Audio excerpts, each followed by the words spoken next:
So much of what we do, Andy, is externally focused. So much of what we do is about accomplishing, especially from the male narrative. We're about accomplishing things. We're about working hard. We're about, doing this or doing that. We're about winning. We're about achieving. Those are all externally pointed things, and we get our feedback not from who we are, but from the results we've produced, right?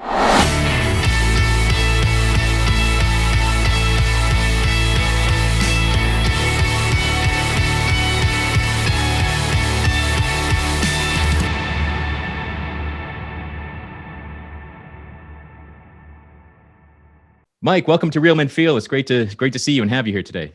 Thank you so much, man. I'm so happy to be here. I'm really looking forward to it. Cool. We spoke one time before, I think just once, and you had said something around that right now there's this really binary approach to masculinity. Yeah. Could you expand on that a bit? Yeah. What I mean by that, there's this kind of viewpoint of masculinity. It's either toxic masculinity or there's this kind of muted down version of masculinity, and it's like making sure you're not too macho and making sure you're very sensitive and making sure you're very this and that. And the truth of the matter is, I think there's, how many different men are there in the country? 130 million or something like that. There's got to be 130 different versions of masculinity, right? So I don't think there's one way or another. There's just the thing that I always strive for is have people be authentic to who they are. And if you're authentic to who you are, you're going to be a unique creature. So. Cool. Yeah. I mean, one of the birthing thoughts of this whole show of Real Men Feel 5 years ago was encouraging guys to realize that the only definition of masculinity that matters is yours. That's exactly it. And Andy, it's so funny because, we've got the whole toxic masculinity thing, which is, and again, men have demonstrated this a lot, the hyper competitiveness, the over sexualization of things. And then there's don't do that, which is the flip side of that. So guys they become overly meek and are afraid of their shadows and don't say things and have become somewhat for lack of a better word, effeminized or neutered, and what that has them do is, one of the biggest problems I've seen is has them sit things out, and not step up and own their voice, not step up and own their leadership, not step up and own their beliefs. And so it's gotten to a point where it's been concerning for me. Yeah, and it really makes sense because I see it in wired society that we're in this period of extremism. Yeah, exactly. So you're hardcore, rah, competitive and hypersexualized and the toxic masculinity kind of label, or you're just a doormat. And that's kind of the only that's all there is. Well, it's funny, I guess if I would label myself on that spectrum, I lean toward the Clint Eastwood, John Wayne version of things, right? And I've had to become, it's been a gift because I've had to become really responsible for, how you show up and all the goofy things that guys do, I mean, I do them all, but I've had to be responsible for it. It's given me really interesting perspective on things, because I'm not the doormat kind of guy. Right. Yeah. I don't see either of those types as being that. So what does being the John Wayne or Clint Eastwood type, what does that mean to you? Well, kind of the more traditional kind of male, kind of the 50s, early 60s version of, I worked in construction, worked in manufacturing, drive a pickup truck, rode a Harley, wear blue jeans, smoke cigars, drop F-bombs, kind of the traditional, some might say toxic, but I don't think I do the toxic behavior, but I'm very traditional in my viewpoint of what masculinity looks like. I mean, the way I cut my hair, the clothes I wear, the whole thing, So I think that's what it, for me at least, that's what I mean by it, Cool. Because I do workshops on masculinity, and I'll often show, I start off, depending when you grew up, here are the kind of men you might recognize in role models. And I'll show John Wayne and, 25 and under, they're like, no idea who that is. Yeah. Even say his name. They're like, nope, don't know. I'm like, oh, okay. And then again, the 70s, Eastwood. Oh yeah, no, I've heard of him. I'm like, okay.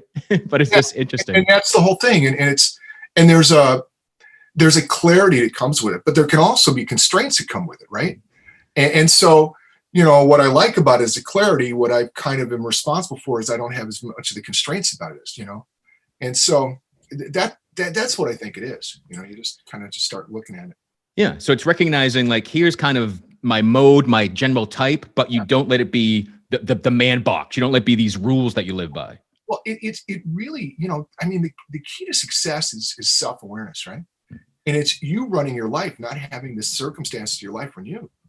And so it's really about getting to the place of choice and self-awareness, not reaction.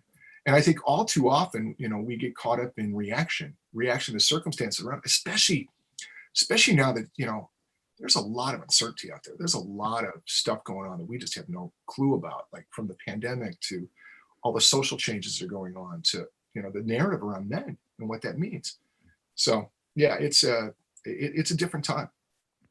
Yeah, and I always say nobody can heal or change anything until they're aware of it. So I love that you bring up awareness, and that is so important. I think that might be one of the most underrated things for human beings. No, I especially for guys, because so much of what we do, Andy, is externally focused. So much of what we do is about accomplishing, especially from the male narrative. We're about accomplishing things. We're about working hard. We're about, doing this or doing that. We're about winning.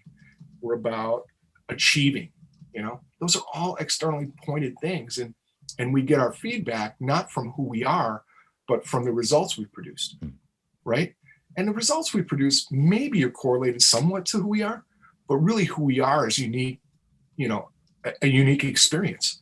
And just because someone's made more money or been more successful doesn't mean they're a better guy, So, we have to have that understanding of who we are and, what makes us who we are, and then operate consistent with that. And then what will happen is we'll actually be successful with an endeavor we take on because we're in alignment between our self-awareness plus our authentic expression. You can't help but be successful, Yeah.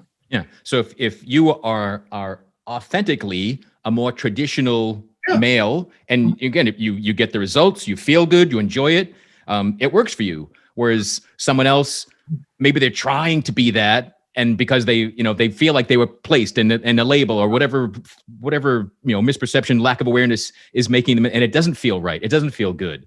Yeah. And that's your point. So there's this, it's binary at the extremes, but there's a whole spectrum of maleness in between there. And what I found, Andy, that's so cool is that when you are authentic to who you are, right? There's no barrier then. You're connecting with the other human. And so when you connect with the other human being, doesn't matter what gender they are, what race they are, what role they take on, you start connecting at a human level.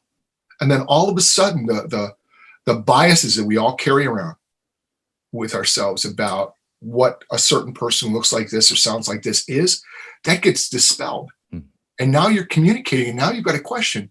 Wait a minute, not all guys are like that. Or what do we mean when we say he's traditional?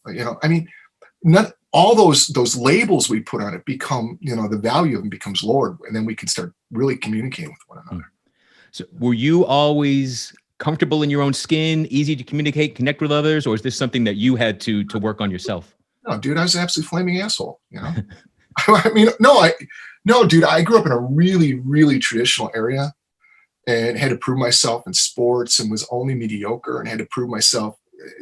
I spent the first 45 years of my life trying to prove to myself and more importantly, to my dad and to me, and then, finally got to a point where I couldn't win, And then I did the whole thing you do when you can't win. I did the drinking and just all that fooling around and all the goofiness that you do, and that was empty. And then I just had, kind of a come to Jesus moment. I had about 26 come to Jesus moments. And you finally listened to one of them, or did it take all of them to get you somewhere? It took most of them. But yeah, I'm a slow learner, and that's really what it was. And you start asking questions, and you start really, it's funny. I think, for 18 years, we're indoctrinated with a certain mindset from everything around us, from school and our parents and all this stuff. And then we spend the next 20 or 30 years, kind of unscrewing ourselves, And then you get to the point where, wow, and then it kind of comes back together and you kind of, oh, okay. And you can start parceling it out and saying, this lesson I learned here, this is what it really was. Yeah.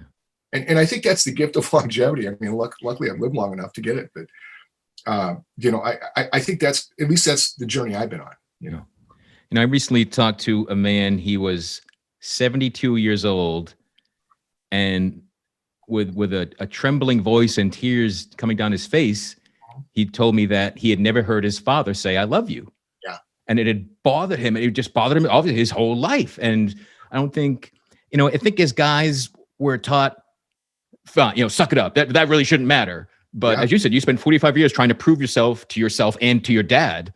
Well, yeah. The thing is, my dad was this tough Irish Catholic, Golden Gloves boxer, tradesman, just a tough guy, can never do enough to win his praise, because that's how he learned, He kept raising the bar and raising the bar. And the fact of the matter is, my dad only told me he loved me once, and it was when he was coming out of brain surgery, and we had a very contentious relationship. And after he passed away, I really got that he was doing the best he could. He really was. I mean, we had a really tough time growing up, and I'm a tough guy.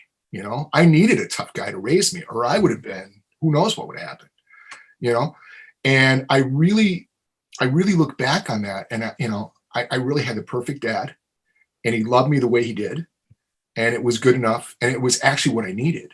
And I'm actually honored to be his son, but that's not how I felt through most of my life with him. Yeah, no, I get that. Yeah, what we need isn't always what feels good in the moment. Exactly. Otherwise it's cookie and candy, and but no, it was. He was a great man. He worked hard, and he provided for the family, and he did all the traditional stuff. And and we did not see eye to eye on many things. Yeah. It didn't work. When I work with clients, often we call this the father wound. And it's just a physically distant, absent father, or emotionally distant and absent father, and it leaves a mark. But the thing is, when you start recognizing that, and a common thing I hear from guys, I don't want to be my dad. And doesn't mean you don't love him. You don't want that life. You don't want that closed off, kind of pained life, if that's what you saw. That's really the thing that I started inquiring, is like, how did he get to be that way? I mean, what was the hell that he went through? And it really gave me more compassion, not just for him, but for a lot of men, because up to that point, I was super competitive. And I think that's one of the things we do as men. We get really competitive with one another. Women get together and they share each other's deepest, most intimate secrets. And we get together and we talk about sports, and we're sizing each other up. Who could pee higher on the tree? And I think that's one of the things that has to change. We have to come together as brothers and really honor one another. And this isn't about being wimpy or anything like that. It's really about, understanding that, none of us make it out of this thing alive. And it works better if we build community, and if we build teams, and we build groups. If we really want to change things, Yep. No, I couldn't agree more. Yeah. And what I've seen in men's groups that I facilitate, the competitiveness can actually come in and be beneficial in the right situation. Like one guy opens up and shares, another guy's like, "Well, I'll do that too then," or I can share something more painful. It's almost that will kick in. Well, listen, the whole competitiveness thing in dudes is like, own it. It's who we are. It's what creates change. It's what leads, breaks out of oppression and things like that. Is that innate competitiveness, that innate desire to improve. That's who we are as human beings. Let's not make it good or bad. Let's be responsible for it, right? Because competitiveness gone too far, leads itself to lying, cheating, and stealing. So it's that's the whole thing. It gets into that whole binariness of it. One thing is not good or bad. It's just be responsible in how you use it. So yeah, it's fine. It's not, things aren't good or bad. They serve you or they don't. Yeah. And if your competitive nature helps you, strive and get up each day and try to better yourself, better the world, great. Listen, I'm a pretty competitive guy, and I was really unaware for a long time, and role where I was involved in business development, sales, and I've done like 10,000 business to business transactions, and I was an animal, and in the process, I learned a lot, and I learned about, how humans make decisions. I learned about, and I learned how to intimidate people, and I learned what worked, and I learned what didn't work. And through that whole thing, I've got this whole array of experiences now that I can pull from, and choose the ones that serve me now Hmm. and that are aligned with my real commitment, you know? Yeah. Like competitiveness does not mean you must win everything. Oh, no. Yeah. Okay. Oh, no, man. Competitiveness, I've learned more from losing than I have from winning a million times, you know? No, no, no, no, no, no. Competitive means engagement, Hmm. you know? It means coming together, it means confronting something. You know, that's where it creates catalysts. You know, that's the beautiful part about it, you know? And that's how you ignite things and get things started and get things, you know, moving forward, Hmm. you know? And I love that you bring up responsibility, because that was something I ran from much of my life. I thought responsibility and blame were synonyms. Yeah. So I thought, I was raised Catholic, responsibility and obligation, right? yeah. Yeah. All right. So what makes responsibility be more of service, be more empowering? Is it responsibility that you choose? Is it dropping the obligation part of it? I think if you really think about what freedom is, right? Real freedom requires responsibility. So for me, responsibility allows for access for full self-expression, for me to do whatever I need to do to achieve the thing that I'm out to achieve, which is fulfilling my commitment, right? And you got to be responsible for it. And not only that, you know, what I'm taking on is I'm taking on being responsible for the behavior of all men. So if I meet someone who was abused, if I meet someone who was sexually harassed, if I meet someone who, it could be a dude who was abused by some, you know, Jack Welch type, right? I mean, I take on the responsibility. I do what I can to get them, you know, complete and get them to where they're, you know, they're at least beginning the process of healing, you know, because otherwise, what I know is that, you know, just because of the traditional, and I'm a big guy, I'm 6'2", you know, 250. And so, you know, and I got kind of this dad vibe, you know? So I know that I meet people and they are triggered the second they lay eyes on me. I just know that. And it's nothing I did. And if I want to engage with them, I got to be responsible for that space, right? You know, as a coach, that's all we have is our ability to create a space for people to step in it, you know? And so, yeah, I'm cool with it. So your newest book is coming out this summer. It's called Manhood Manifesto: How Men Must Lead at Home, at Work, and in the Public Sphere. Yeah.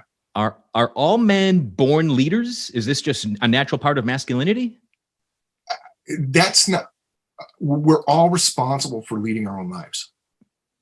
And what's going on, I think there's this phenomenon that's occurred recently, you know, and it's a function of the information age we're in. You know, more information is put out every day than we can ever possibly get our arms around, right? So prior to, I'm going to say 2004 or something like that, if you were going to take on an endeavor, you could research it, you could get all the information you need, you could manage it and organize, you know, the whole knowledge is power, right? Well, somewhere between 2004 and 2012, that disintegrated because we've been overloaded with information. So now we're in this mode of overload all the time, right? So all the old leadership roles and leadership ways of operating are gone. So now we've got to be responsible for ourselves first, and there's a myriad of different things to do. And so the whole conversation around leadership has got to change. The traditional hierarchical, top-down, this is the way it works, leadership structure doesn't work anymore. And so it's got to begin with us leading first and foremost our own lives, and then leading the groups and the communities and building alliances and that type of thing. That's the way I see it. So that's what I mean by leadership. It's really being the leader in your own life first. So that's where the authenticity, the responsibility comes with you, because the only person we can change is ourselves. Exactly. That's all we can do. Yeah. That's all we can do. The only thing we have control over is our viewpoint. That's all we have control over. Sometimes our bowels, but mostly, right? But really it's our viewpoint, you know? So, yeah. So besides top down being the only way, what are other common misperceptions that guys have about leadership? That if you're not a leader, you don't get a say. If you're not in a leadership role, you can't make change. If you know, it's the misperception I believe about leadership is that it's equated with power. You know, power. When you really look at real change, the power didn't come from position. The power came from who people were being and what their commitment was. You look at Gandhi, you look at Martin Luther King, you look at Jesus Christ, you look at all the major change agents throughout life. It's who do we choose to be in the face of circumstance, not out of circumstance. So that's where the real power comes from. It's self-generated, and our power is really sourced by our purpose, our higher purpose, which is whatever we're connected to beyond us. I think that's one of the biggest challenges we face today is, we live in a world that's relatively narcissistic. And so, we think that we're the deal. That is so silly, So did you have this sense of a higher purpose for your own life from a young age, or is this, a lot of toil to get there? So I was raised Catholic. I'm in a 12-step program for Catholicism. I think it's something I've looked at and struggled with and been in inquiry since the early days. And, I've gone the religious route. Like I was raised Catholic. I studied Buddhism. I almost converted to Judaism. There's probably not a religion out there that I haven't inquired about, and yeah, I just started seeking, like, I knew there had to be something bigger than this, right? I didn't know what it was. And I started inquiring. I ended up being back in the Christian realm, but my version or my perspective of what Christianity does is just gives us this playground of freedom, right? And free choice. And with that comes, of course, responsibility, but this it lands us in a place where we can really make choices based on our beliefs and, loving one another and things like that. But that's what I think the opportunity comes from. So. Cool. So are those some of the reasons that got you to write this book, why you wanted to explore and share more on leadership, or is it something else even? Oh, I think it's been kind of that inquiry. How this book came about was really unusual. It was, I had written my first book, and I had a publicist, and she told me I had to go meet this woman who was a speaker. She was a curator of TEDx Lincoln Square, right? And so I went to this workshop, and we were talking, and she had me stand up at the stage, and I never spoke publicly. I couldn't leave 3 people in private prayer, and I just no, it wasn't what I wanted to do. And so I sat up there and started asking me these questions out of nowhere. This whole thing started coming out of me about men and responsibility, because it was right after the oh my God, I'm drawing a blank, the Harvey Weinstein thing, the Me Too movement, right? And it was like every woman was looking at every man like they're a rapist, and that just is completely inaccurate, But what's also going on, though, is there weren't enough men stepping up and saying no to the guys that were being that way, And so that's in the beginning of the inquiry. Next thing I know, I'm on a stage in New York City, talking about this, got heckled, because I just went up there and I'm a dude, and it was like 85% women in there. You're like, oh, we don't want, but it was really a breakthrough moment for me, because it really began the conversation about it. And then since then, I just started looking, and the thing I really looked at was, what I started seeing over and over and over again is the abdication of masculine expression. You see it in the media, you see it in politics, and the biggest impact, I think, is around kids. I mean, how many young men and boys are raised without fathers? And the impact of it is incredible. I see these young men that, are the victims of police shootings, and very seldom do you ever see a father involved. You see their moms, but you don't see the fathers. And it doesn't matter, what race they are.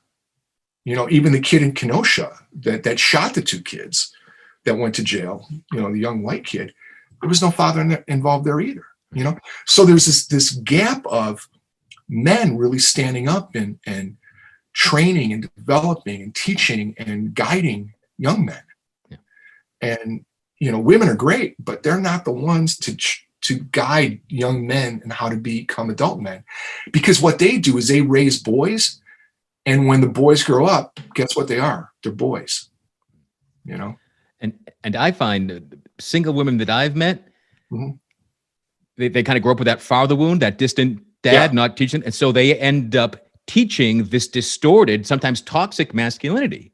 They teach, oh, you should never tell me how you feel. You should just come home and drink at night. You should, hate your job, because that's what they saw. Well, they have no understanding of what it is. Because part of what masculinity is, it's tough. You got to discover stuff. That's why sports are so important. You get hurt and you fail, and at least that's what I've seen. The guys that I know that I consider close friends have learned far more by their failings than by their successes. And I've got an ecology of friends that are incredibly successful, but it's really it's getting up that one more time, so. What are some examples of healthy masculine expression that you wish we were all seeing more of? Standing up to aberrant behavior, saying no, when all this, some of the media stuff that's coming out and making these broad proclamations, just stand up and say, no, that's not true.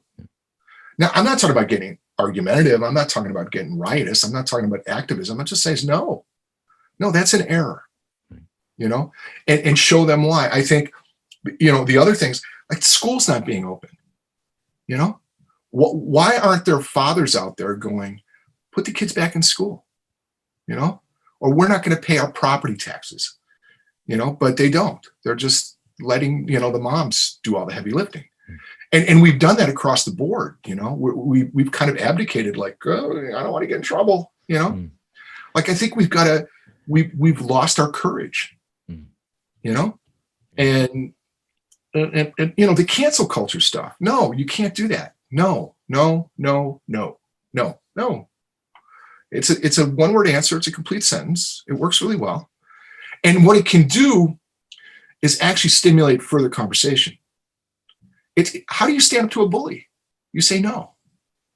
You stand up to him.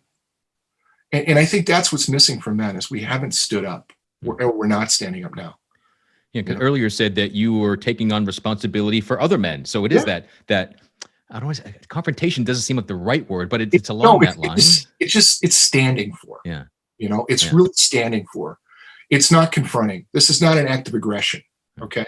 This is an act of standing for in what you believe. It's owning your voice. It's owning your heart, Yeah, it's really, and we're talking about awareness earlier. So it's helping guys that aren't aware to be aware of what they're doing. Absolutely. Right. Yeah. And doing so in a way, one of the problems, as guys, one of the things we do when someone's not doing what we think is right, we tend to correct them and tell them, oh, you're wrong. And it's not that. Yeah. It's really getting more curious, and it's standing and showing them, really demonstrating what it looks like, Yeah, again, showing that they don't have to live just this one way. It's not this binary thing. Yeah, you're not on or off. No, there's a million different ways to be. Yeah. Cool. Yeah. Looking at your website, there was a lot of great content there. There's one line that really stuck with me. You weren't just born to pay bills and die. No, yeah. That's dumb. Why would you want to do that? I mean, one of the blessings that I have is I have a lot of fun, too much sometimes, and I know I do. It's like, if we're not laughing, if we're not having fun, if this isn't a good time, why? I've got a really good friend, who's super Irish, and we go out and we smoke cigars and drink beer together, and he's got this toast, we're not here for a long time, we're here for a good time, and if we're lucky, we're here for a good long time, right? And it just, it's kind of this BS kind of cheer thing that you do when you're drinking, that one too many beers, but it really is. It's so authentic to him, because this guy's really a great time, and it's so true. I think we worry too much and we make stuff too significant. Well, that might be the answer to what I was going to ask next. What's one thing you wish more men knew? That's a great question. How great they were. Really? Like how great they were and how it all works out. Oh God, I can't remember his name now. Fritz Perl. said, it always ends well. And if it's not going so well, it's not over. Right.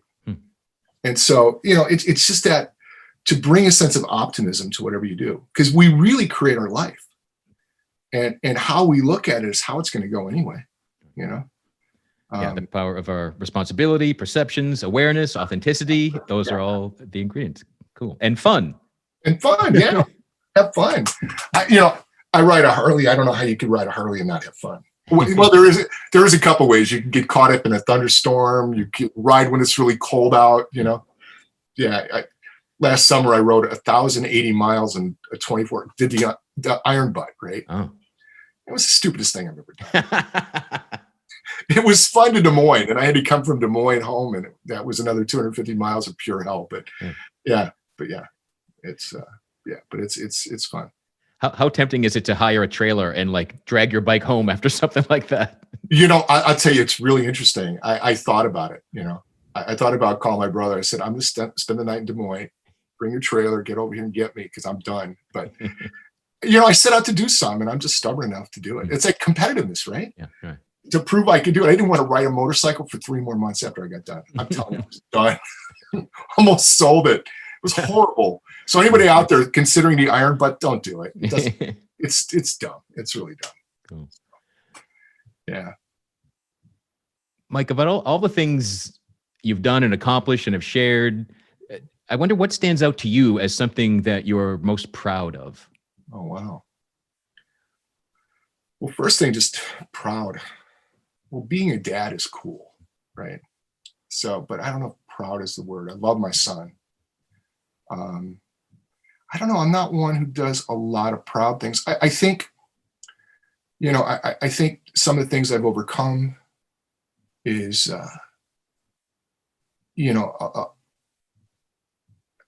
I really enjoy the work I do. I think if I was going to be proud of anything, it's that my work is a complete and pure, authentic expression of who I am. And I'm really committed to it. So it doesn't seem like much work, and it's work, And I think that's it. I think I've got a ton of relationships in my life that I really, really honor and value. I think that's it. Somehow I've been blessed with great health. Nothing I had to do with it, I promise. I lived like a pirate for the first 55 years. So, but yeah, no, I just had a blessed life, man, and proud of, I think I've got a great group of guardian angels that watch out for me, I hope I can be really proud of this book. It's whenever you write a book, for me, it's scary because, you're putting yourself out there. Mm-hmm. And this book is pretty bold, not everyone's going to like everything that's said in it, but it's not intentionally antagonistic. It's just speaking the truth, and so I hope people read it, and I hope people get the message, and I hope they get the intention behind it. Those are sometimes hard things to deliver in a book. Yeah. And but I'm proud of the fact that I wrote it. Cool. So can you what is the intention? What's the ideal message you hope at least one reader gets? Yeah, that's a great question. I think the message is that we have the power to do whatever we want within us. And it begins with understanding who we are. It begins with connecting to our purpose. And the world needs men. And the world needs male leadership. And they need authentic male expression. Whatever that may be. There's not one standard for it. Right. Yeah, that's the thing, that authenticity is one thing, but it means being true to whatever your one thing might be. Exactly. And there can be multiple millions of different versions of what's authentic. Yeah. And this is something I struggled with younger, but like our mission and our purpose, what excites us, that can change too. Of course. Yeah. Like as we evolve, our dreams and desires can evolve too. Yeah. No, it really does. And I think what happens if you're really like in alignment with your mission and your purpose, it starts to open up, and it becomes bolder and bolder. Like mine, if I were to put down a to-do list, I'd have 50 years of stuff to do right now. There's no way I'm going to be here 50 years from now. There's no way. I'd be the oldest man in the history of mankind, but so what? It's who I get, I don't know if I'll be here 50 days from now, but the truth is you get to, That's all it is. It's just engaging in the moment. Because that's really all we got. You and me right now, that's all we got. Yeah. You know, and that's pretty cool if we can actually connect. You know, and Yeah. that's what's so cool about your podcast is you actually both hold the space for it, but generate that, man. So that's really cool that you do. I've watched a couple of the episodes. You actually connect with the people on here. So it's and I have the experience of that. So it's really cool. Yeah. Good. Yeah. I mean, one of the things I say often is silence kills men. Yeah. So we need, deep conversation, break down that competitiveness, and let's be competitive together. Let's say be engaged, right? And that's really, I'm putting together, in July, I'm literally in the early state. I'm going to send out the invitations tomorrow, to probably Saturday, but I'm putting together a men's leadership summit. And what it is, it's I know a lot of incredible guys and they don't know each other. So the first thing, it's intended to be a networking experience, but more than anything, it's to have these conversations, that we're not having. And these guys all own businesses and stuff like that. And they'll have them with me because I'm kind of the guy that will do that, but they won't go out and generate themselves just because they're not trained, they're not wired for that, and so yeah, that's what this is going to be about. It's going to be really interesting to see how it goes. It could be a complete failure, or it'll be something that will go on through infinitum, and it'll be my legacy project. Who knows? Or anything in between, or anywhere in between. Exactly. Yeah. You know what? I always had this misperception of leadership that was work and it was just a boss and being taught how to tell people what to do. So leadership always turned me off. So I'm really glad that your modern take on it, bringing again authenticity, humor, vulnerability, an open heart, connection, communication. That's what leadership is. Well, when you think about what leadership is, I mean, what it really is, it is the tip of the spear. Okay. So, because you're going somewhere, I mean, real leadership is going somewhere that no one's gone before, right?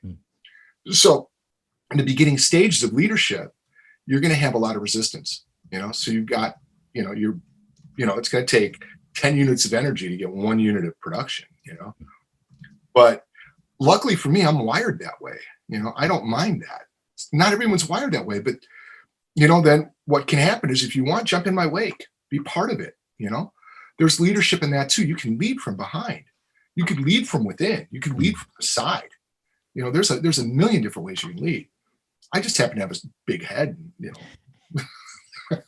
doesn't matter, Right. Yeah. I mean, a solitary leader at the tip of a spear with no spear that's not a movement. That's not leading anything. That's a suicide mission. Yeah. Right. Yeah. Well, and that's how a lot of people are, because you need followerships too. That's why one of the most important skills of leadership is enrollment, which is really sharing your vision with others such that they're inspired by it, they want to join up with you, And as men, we're not all that great at enrollment. We're great at bullshitting. We're great at convincing. We're great at persuading, just putting the arm on somebody. But to actually create a position, an invitation, allow people to choose in or out, and be okay when they choose out, that takes a level of courage and a level of self-awareness, a level of understanding, a level of commitment to where you're going, that you understand it's necessary. It's good. If someone didn't choose in, there was a reason they didn't, and being okay with them and loving them anyway. Right. Right. Not taking it personally. That doesn't mean the end of the world. Doesn't mean they're a horrible person. Just not for them. No, just move forward with it, man. Cool. Awesome. I really appreciate everything you've shared. I look forward to the book. I love that you're destined to be the oldest man in the world. From your lips to God's ears, brother. That'd be awesome. I don't know what it would look like in 2070. It would be pretty weird, Only one way to find out, Yeah, get there, I wonder if I'll still be able to get gas for my pickup, that'll be. I'd be willing to bet no, but it probably is going to be something that we don't know of yet that would be fueling you. Who knows? You got cars that are out there that are 50 years old now, but they are collectibles. Yeah. I mean, if you think about it, a 1966 Chevy Impala Super Sport is 54 years old. Yeah. It's an awesome car, Yeah. So anyway. Awesome. So Mike, what's the best way for people to connect with you, find out what you're up to? Probably the best way. I don't have my new website up, but it's in construction, but it's MikeShereck.com, but it's not up yet. Okay. Just email me, MikeShereck@gmail.com. That's the best way. You can also get to me through LinkedIn. Just look me up. There's no other Mike Shereck in LinkedIn. That's a good way to get a hold of me. All right, awesome. We'll have links to all those things and your books at realmenfeel.org in the show notes. Again, thanks, Mike, for everything you're doing and will continue to do. I wish you tremendous success and hope this book comes out and hits all the intentions. It hits men, where they freaking live, man, because that's we need men to wake up. So it's again, the book is pretty direct. I think there's some fun parts in it, but it's pretty direct, and it's not intentionally cruel to the male feminist, but it holds them to account. It should. My intention is they actually look at where they're coming from. I get where they're coming from. Their intention is well placed. It's the actions don't always support. I just don't see the actions are actually achieving what they wanted to achieve, unless they want to destroy masculinity, which I don't think is the intention. So, cool. But yeah, that's the only critical part of the book. That sounds like it could be blow up into be a third book. Yeah, could be. But yeah, if it proves to be what triggers or people respond. But cool. Awesome. Yeah, man. Well, thanks, Mike, again. Thanks, everyone, for listening to us today. Wherever you are listening to Real Men Feel, please subscribe, share this with someone, post a review, a comment. Love to hear from you. You can reach out at realmenfeel@gmail.com.